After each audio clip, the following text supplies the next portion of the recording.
Today, let's try to unbox the mystery of reality.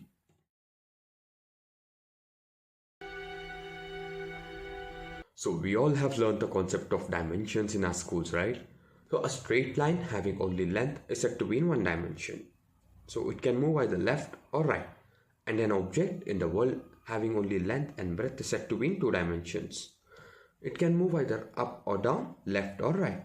And our world we live in is of three dimensions.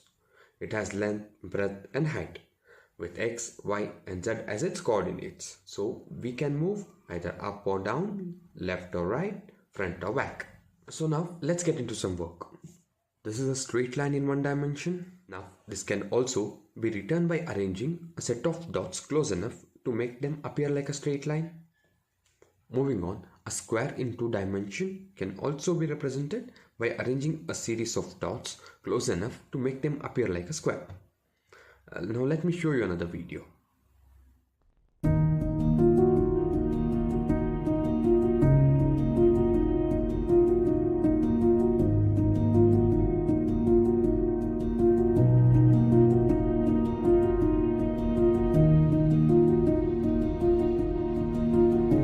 This was a perspectual art of an eye by Michael Murphy. At the beginning, we all thought we were looking at an eye, but the actual reality was it was just a set of dots arranged in such a way that made it appear like an eye. So now, what are all these dots I'm talking about? What I believe is these so-called dots are the key for existence. So basically, these dots are nothing but a representation of a zeroth dimensional point, which has no length, breadth, or height. Now let's add some math also into it. So we all know the area of rectangle, that is length into breadth. So let's take an example of a rectangle which has length 3 cm and breadth as 2 cm. Therefore, area of a rectangle is length into breadth, which will give you 3 into 2, which is 6. Now let's try to measure the area of the rectangle which was drawn from those dots. So here, will the area be equals to 6? No. See, it's because this rectangle is made from those dots of zeroth dimension. Zeroth dimension won't have length, breadth and width. Therefore, we cannot measure the area. So even though we get the rectangle, area will be equal to 0. So what did we get from this is, in both the representations, we get the same rectangle. This is happening in our world also. See, we are all just this tiny set of dots and not some creatures living in one of the dimensions. And this method helps us to rule out the barriers of dimensions, creating a huge opportunity to understand and look at the universe in another perspective. So ultimately, you, me, time, sky, universe, even your toothpaste are all same. They are all just these packs of dots arranged in such a way that makes us assume that we exist the way we think we exist. So now we have come to a conclusion. So we all live in zero dimension and we are all packs of dots. Or are we? Because there's a catch in here as well. See, nothing can exist in zero dimension because even a dot looked beyond atoms should have length, breadth, height, time of creation, probabilities of it becoming a dot, possibilities of outcomes of it, and so on. So these are the basic rules of representing a dimension. If even these dots don't exist, then what are we? As said before, the concept of dimensions can never exist. So I believe there is only two things, existence and non-existence, that is beyond the boundaries of dimensions. In fact, I believe existence and non-existence are one and the same. So if zeroth dimension doesn't exist, then why did I take an example of zeroth dimension?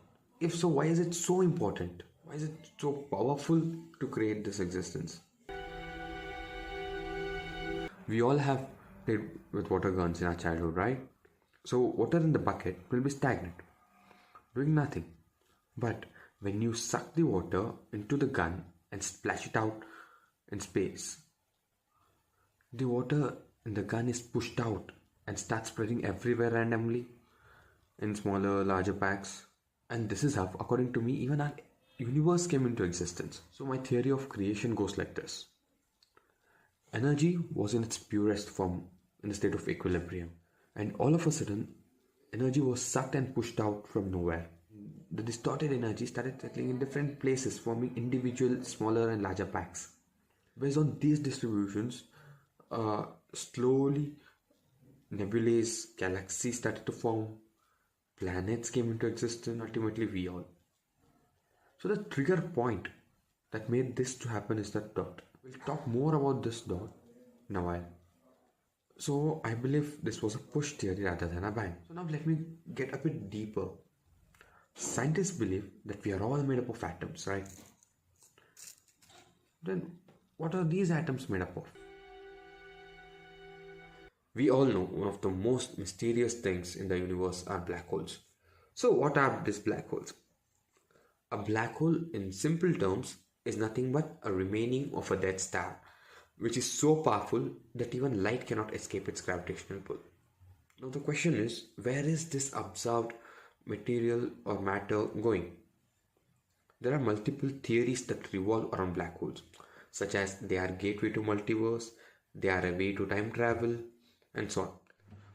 So my theory goes like this. Entire universe is interlinked, from largest to the tiniest, which can be galactic clusters, entire cosmos to the tiniest the photon for that matter.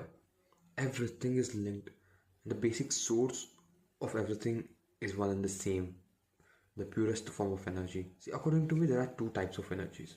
One is observable energy and the producible energy. So now what are these two energies? The energy which we experience, that is visible, we call it as observable energy, and the energy that produces this visible energy is called producible energy. Now the question is, are they interlinked? Yes, they are. First of all, black holes are not what they are called. They are actually observable energy sources that are present in the universe. Those zero dimensional dots that I was explaining my first theory of reality, those are the particles in the universe that are producible energy sources. So my concept runs like this. The energy in this cosmos is absorbed into black holes that are present in the universe, and they are then distributed to each and every producible energy sources, which I call them as dots, where galactic centers being the central hub. Let's take an example of our Milky Way galaxy. Black holes in our galaxy absorb the matter and pass it on to the central point of our galaxy, so-called black hole Sagittarius A star, which is still a debatable one.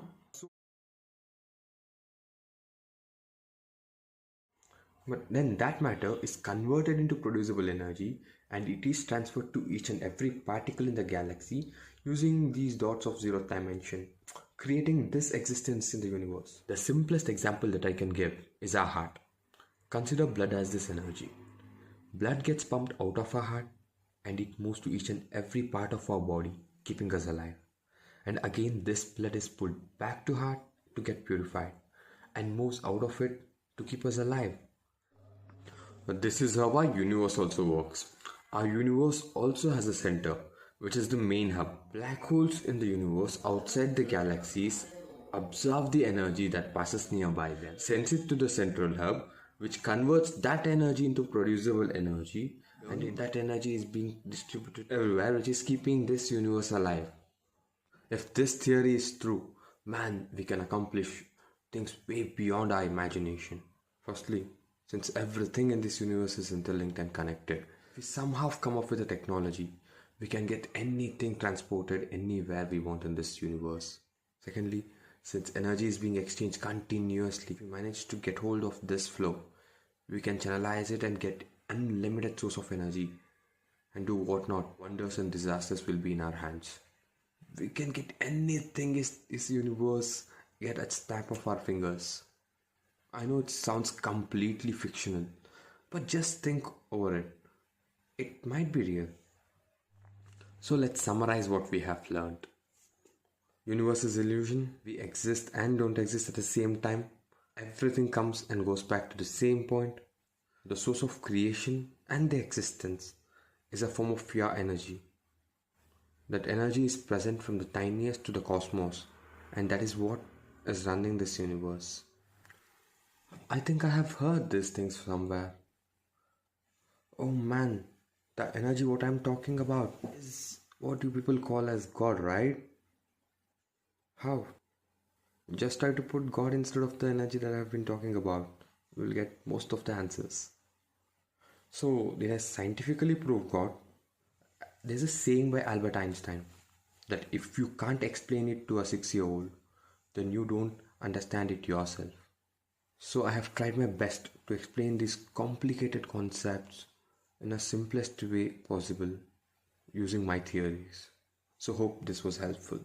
Do let me know which of these did you like and feel right. Thanks a lot for watching.